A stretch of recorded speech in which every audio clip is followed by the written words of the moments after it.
Taqi ad-Din Ahmad ibn Taymiyyah, known as Ibn Taymiyyah, was an Islamic scholar, theologian and logician. He lived during the troubled times of the Mongol invasions, much of the time in Damascus.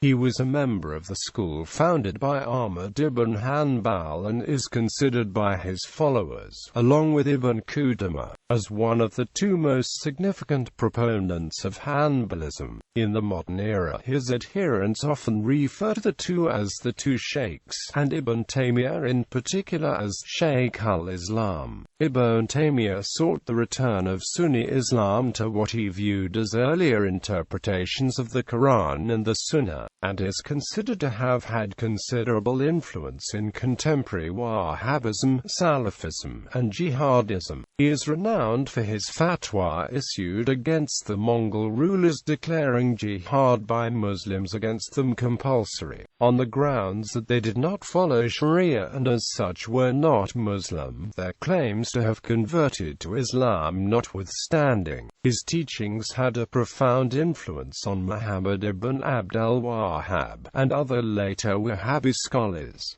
Ibn Taymiyyah did not marry. Name: Ibn Taymiyyah's full name is Taqi ad-Din Abu al-Abi Ahmad ibn Abd al-Alam ibn Abd as-Salam ibn Abdallah ibn al-Khidiyah ibn Muhammad ibn al-Khidiyah ibn Ali ibn Abdallah ibn Taymiyyah al-Irani. Ibn Taymiyyah's name is unusual in that it is derived from a female member of his family as opposed to a male member, which was the normal custom at the time and still is now. Taymiyyah was a woman, famous for her scholarship and piety, and the name Ibn Taymiyyah was taken up by many of her male descendants. Overview: Ibn Taymiyyah had a simple life, most of which he dedicated to learning, writing, and teaching. He never married nor did he have a female companion throughout his years. Al-Maturidi says that this may be why he was able to engage fully with the political affairs of his time without holding any official position such as that of a judge.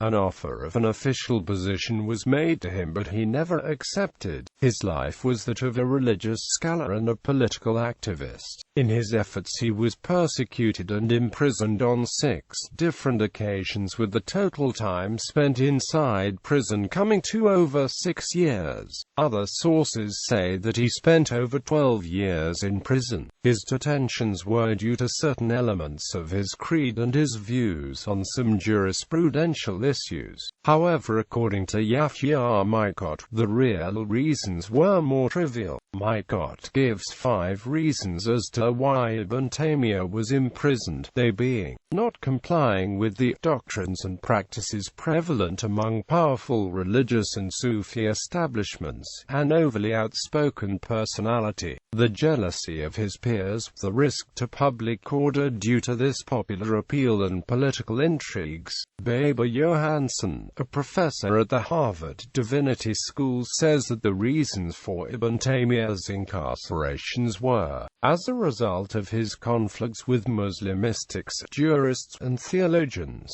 who were able to persuade the political authorities of the necessity to limit Ibn Taymiyyah's range of action through political censorship and incarceration. Ibn Taymiyyah's own relationship as a religious scholar with the ruling apparatus, who did deviate in application of Sharia law, was not always amicable. It ranged from silence to open rebellion. On occasions when he shared the same views and aims as the ruling authorities, his contributions were welcomed, but when Ibn Taymiyyah went against the status quo, he was seen as uncooperative and on occasions spent much time in prison. Ibn Taymiyyah's attitude towards his own rulers was based on the actions of the companions when they made an oath of allegiance to the Islamic prophet Muhammad as follows: to obey within obedience to God, even if the one giving the order is unjust, to abstain from disputing the authority of those who exert it, and to speak out the truth, or take up its cause without fear in respect of God, of blame from anyone.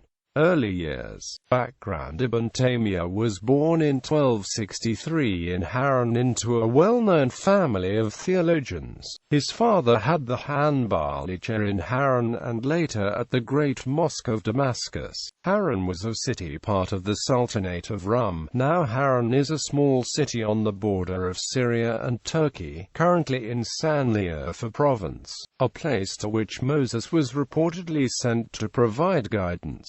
Before its destruction by the Mongols, Haran was also well known since the early days of Islam for its Hanbali school and tradition, to which Ibn Taymiyyah's family belonged. His grandfather Abu al-Barakat Majd ad-Din ibn Taymiyyah al-Hanbali and his uncle Taqi al-Din were reputable scholars of the Hanbali school of law. Likewise, the scholarly achievements of Ibn Taymiyyah's father, Sheikh al-Din Abd al-Halim ibn Taymiyyah, were also well known. According to the book Rethinking Islamic Studies, edited by Carl W. Ernst and Richard C. Martin, Ibn Taymiyyah believed non-Arab Muslims are inferior to Arab Muslims.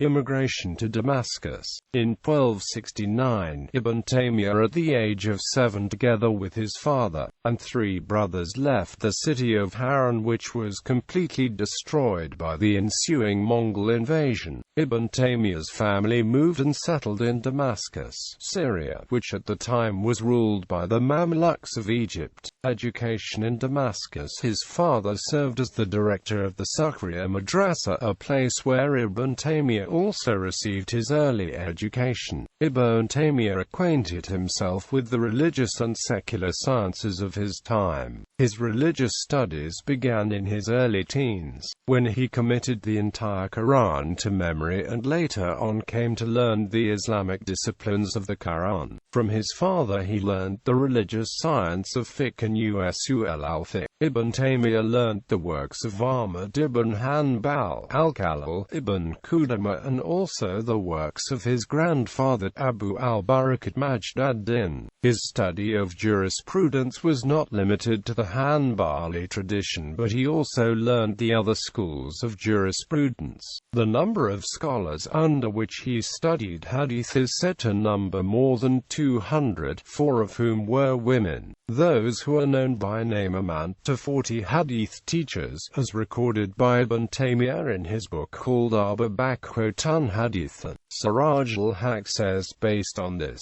Ibn Taymiyyah started to hear hadith from the age of 5. One of his teachers was the first Hanbali Chief Justice of Syria, Shams-ud-Din al-Maqdisi, who held the newly created position instituted by Baybars as part of a reform of the judiciary. Al-Maqdisi later on came to give Ibn Taymiyyah permission to issue fatwa when he became a mufti at the age of 17. Ibn Taymiyyah's secular studies led him to devote attention to Arabic language and Arabic literature by studying Arabic grammar and lexicography under Ali ibn Abd al-Qawi al-Tuft. He went on to master the famous book of Arabic grammar, Al-Kitab, by the Persian grammarian Sibawayh. He also studied mathematics, algebra, calligraphy, theology, philosophy, history and heresiography. The knowledge he gained from history and philosophy, he used to refute the prevalent philosophical discourses of his time, one of which was Aristotelian philosophy. Ibn Taymiyyah learnt about Sufism and stated that he had reflected on the works of Sahl al-Tustari, Junayd of Baghdad, Abu Talib al-Makki, Abdul Qadir Gilani, Abu Hafs Umar al-Sarawardi and Ibn Arabi. At the age of 20 in the year 1282, Ibn Taymiyyah completed his education life as a scholar. After his father died in 1284, he took up the then vacant post as the head of the Sukhriya Madrasa and began giving lessons on hadith. A year later he started giving lessons as chair of the Hanbali Zawiyya on Fridays at the Umayyad Mosque on Fridays on the subject of tafsir. In November 1292, Ibn Taymiyyah performed the Hajj, and when he returned 4 months later, later. He wrote his first book aged 29 called Manashik al-Hajj, in which he criticized and condemned the bid'ahs which he saw take place there. Ibn Taymiyyah represented the Hanbali school of thought during this time. The Hanbali school was seen as the most traditional school out of the four legal systems because it was suspicious of the Hellenist disciplines of philosophy and speculative theology. Quote, "He remained faithful throughout his life to this school, whose doctrines he had mastered, but he nevertheless called for ijtihad and discouraged taqlid, relationship with authorities." Ibn Taymiyyah's emergence into the public and political sphere began in 1293 at the age of 30, when he was asked by the authorities to give an Islamic legal verdict on Asaf al-Nasrani, a Christian cleric accused of insulting the Islamic prophet Muhammad. He accepted the invitation and delivered his fatwa, calling for the man to receive the death penalty. Despite the fact that public opinion was very much on Ibn Taymiyyah's side, the governor of Syria attempted to resolve the situation by asking Asaf to accept Islam in return for his life, to which he agreed. This resolution was not acceptable to Ibn Taymiyyah, who then, together with his followers, protested outside the governor's palace demanding Asaf be put to death, on the grounds that any person, Muslim or non-Muslim, who insults Muhammad must be killed. This unwillingness to compromise, coupled with his attempt to protest against the governor's actions, resulted in him being punished with a prison sentence, the first of many such imprisonments to come. The French Orientalist Henry Lewis says that during this incarceration Ibn Taymiyyah wrote his first great work, Al-Saram al-Maslul ala Shatim al-Rasul. Ibn Taymiyyah, together with the help of his disciples, continued with his efforts against what he perceived to be un-Islamic practices, and to implement what he saw as his religious duty of commanding good and forbidding wrong. Yahya Mycott says that some of these incidences included shaving children's heads, leading an anti-debauchery campaign in brothels and taverns, hitting an atheist before his public execution, destroying what was thought to be a sacred rock in a mosque, attacking astrologers and obliging deviant Sufi sheikhs to make public acts of contrition and to adhere to the Sunnah. Ibn Taymiyyah and his disciples used to condemn wine cellars, and they would attack wine shops in Damascus by breaking wine bottles and pouring them onto the floor. A few years later, in 1296, he took over the position of one of his teachers, taking the post of professor of Hanbali jurisprudence at the Hanbali Madrasa, the oldest such institution of this tradition in Damascus. This is seen by some to be the peak of his scholarly career. The year he began his post at the Hanbali Madrasa was a time of political turmoil. The Mamluk Sultan al-Adil Kitbafa was deposed by his vice-sultan al-Malik al-Mansur, who then ruled from 1297 to 1299. Lajin had a desire to commission an expedition against the Christians of the Armenian Kingdom of Cilicia, who formed an alliance with the Mongol Empire, and taking part of the military campaign which led to the destruction of Baghdad, the capital of the Abbasid Caliphate, and Haran, the birthplace of Ibn Taymiyyah. For that purpose he urged Ibn Taymiyyah to call the Muslims to jihad. In 1298 Ibn Taymiyyah wrote an explanation of the Ayat al-Mutashabihat called al-Taqidat al-Hamawiyut al-Kubra. The book is about divine attributes, and it served as an answer to a question from the city of Hama, Syria. At the particular time, Ash'arites held prominent positions within the Islamic scholarly community in both Syria and Egypt, and they held a certain position on the divine attributes of God. Ibn Taymiyyah in his book strongly disagreed with the views, and this heavy opposition to the common Ash'ari position caused considerable controversy. Ibn Taymiyyah collaborated once more with the Mamluks in 1300, when he joined the expedition against the Alawites in the Kasrawan region of the Lebanese mountains. Ibn Taymiyyah thought of the Alawites as more heretical yet than Jews and Christians, and according to Carroll, Hill and Brand, the confrontation with the Shias resulted because they were accused of collaboration with Christians and Mongols. Ibn Taymiyyah had further active involvements in campaigns against the Mongols and the Shia allies. Second expedition against the Alawites. Ibn Taymiyyah took part in a second military offensive in 1305 against the Alawites and the Ismabak in the Kasrawan region of the Lebanese mountains, where they were defeated. The Alawis eventually left the region to settle in southern Lebanon.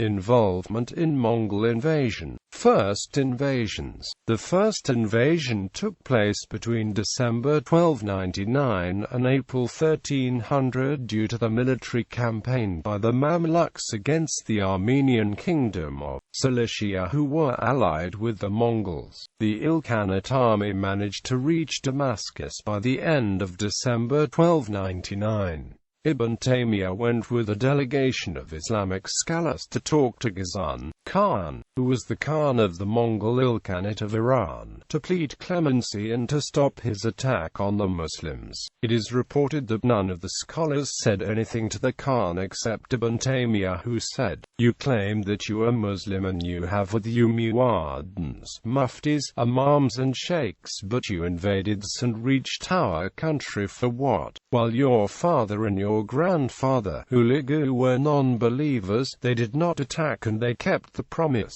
But you promised and broke your promise." By early January 1300, the Mongol allies, the Armenians and Georgians, had caused widespread damage to Damascus and they had taken Syrian prisoners. The Mongols effectively occupied Damascus for the first 4 months of 1303.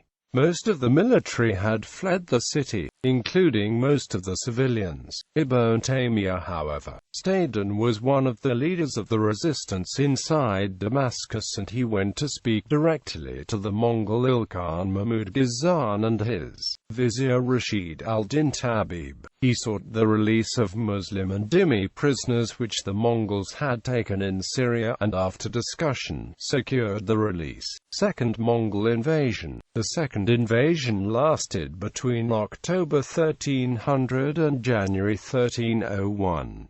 Ibn Taymiyyah at this time began giving sermons on jihad at the Umayyad Mosque. Ibn Taymiyyah also spoke to and encouraged the governor of Damascus, Al-Afram, to achieve a victory against the Mongols. He became involved with Al-Afram once more, when he was sent to get reinforcements from Cairo.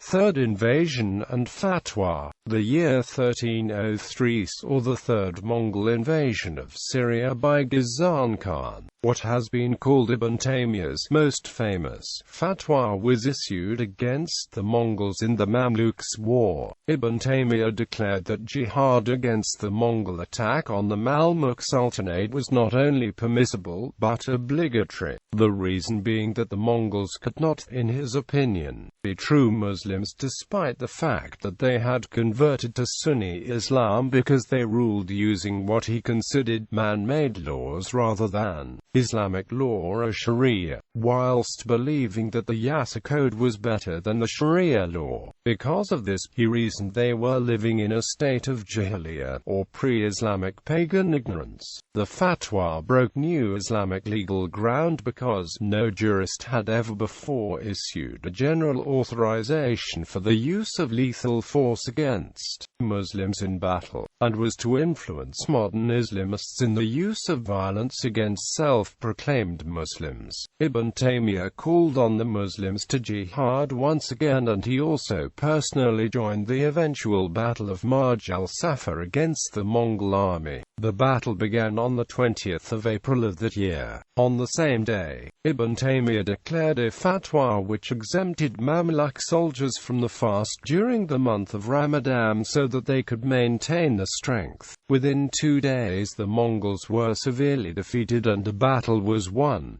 Facing charges against his literalism, Ibn Taymiyyah was imprisoned several times for conflicting with the ijma of jurists and theologians of his day. From the city of Wasit, Iraq, a judge requested that Ibn Taymiyyah write a book on creed, which led to him writing his book, for which he faced troubles, called Al-Aqidah al-Wasitiyya, a work on his view of the creed of the Salaf, which included reference to the divine attributes of God. Ibn Taymiyyah adopted the view that God should be described as he was literally described in the Quran and in the Hadith, and that all Muslims were required to believe this because according to him it was the view held by the early Muslim community. Within the space of 2 years 4 separate religious council hearings were held to assess the correctness of his creed.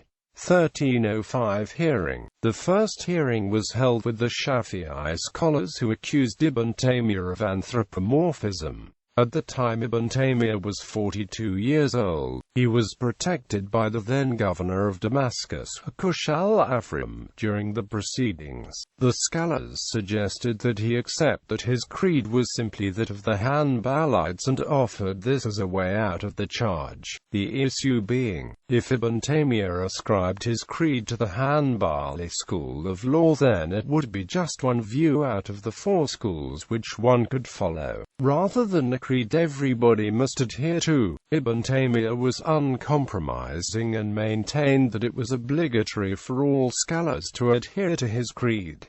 1306 hearings and imprisonment. 2 separate councils were held a year later on 22 and 28 of January 1306. The first council was in the house of the governor of Damascus,He al-Afrim, who had protected him the year before when facing the Shafi'i scholars. A second hearing was held 6 days later where the Indian scholar Safi al-Din al-Hindi found him innocent of all charges and accepted that his creed was in line with the Quran and the Sunnah. Regardless, in April of 1306 the chief Islamic judges of the Mamluk state declared Ibn Taymiyyah guilty and he was incarcerated. He was released 4 months later in September. Further objections after release. After his release in Damascus, the doubts regarding his creed seemed to have resolved, but this was not the case. A Shafi'i scholar, Ibn al-Asari, was insistent on starting another hearing against Ibn Taymiyyah, which was held once again at the house of the governor of Damascus, al-Afrim. His book Al-Aqidah al-Wasitiyya was still not found at fault. At the conclusion of this hearing, Ibn Taymiyyah and Ibn al-Asari were sent to Cairo to settle the problem. Life in Egypt. Debate on literalism and imprisonment. On arrival of Ibn Taymiyyah and the Shafi'ite scholar in Cairo in 1306, an open meeting was held. The Sultan of Egypt at the time was al-Nazir Muhammad, and his deputy attended the open meeting.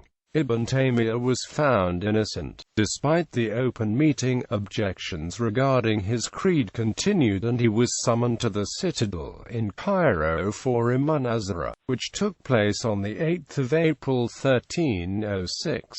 During the munazara, his views on divine attributes, specifically whether a direction could be attributed to God, were debated by the Indian scholar Safi al-Din al-Hindi, in the presence of Islamic judges. Ibn Taymiyyah failed to convince the judges of his position, and so on the recommendation of al-Hindi was incarcerated for the charge of anthropomorphism. Thereafter, he together with his 2 brothers were imprisoned in the citadel of the mountain, in Cairo until the 25th of September 1307. He was freed due to the help he received from two emirs, Salah and Mahana ibn Isa, but he was not allowed to go back to Syria. He was then again summoned for a legal debate, but this time he convinced the judges of his views and he was allowed to go free. Trial for intercession and imprisonment. Ibn Taymiyyah continued to face troubles for his views, which were found to be at odds with those of his contemporaries. His strong opposition to what he believed to be un-Islamic innovation caused upset among the prominent Sufis of Egypt, including Ibn Battuta and Karim al-Din al-Amili, and the locals who started to protest against Ibn Taymiyyah.